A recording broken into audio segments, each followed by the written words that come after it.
الحمدللہ ہمارے 5 بچوں نے MBBS میں فری سیٹ لائی اور 5 نے MS سے ایجوکیشن حاصل کیا، اپنے کالج کا، پیرنٹس کا اور قوم کا نام روشن کیا ہے۔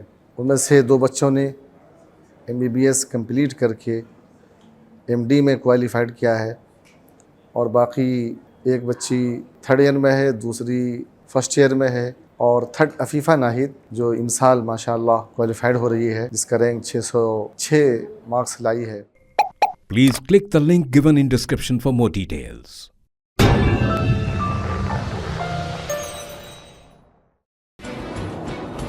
تلنگانہ اسٹیٹ اردو اکیڈمی اردو زبان و ادب کی ترقی کے لیے کام کرنے میں ناکام، چھوٹے اخبارات کو اشتہارات کے لیے اور صحافیوں کو سالانہ دی جانے والی معمولی رقم ابھی تک جاری نہیں کی گئی۔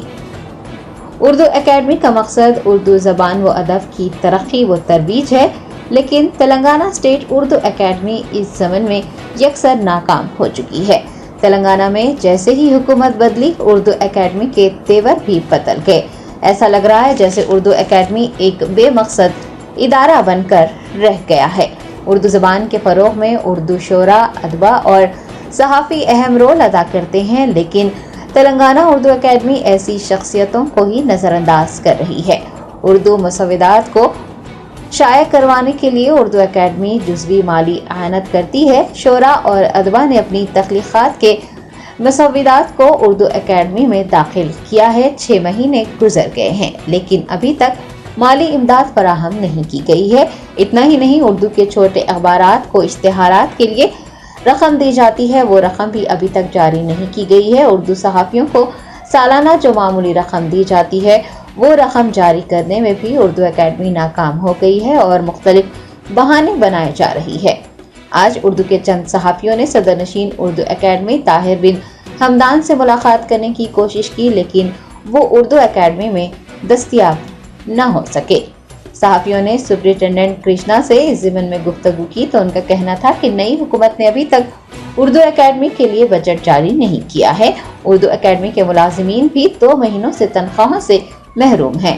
اردو اکیڈمی کے اس طرز عمل سے اب یہ بات ثابت ہوتی ہے کہ اردو زبان اور اردو والوں سے اکیڈمی کو کوئی دلچسپی نہیں ہے۔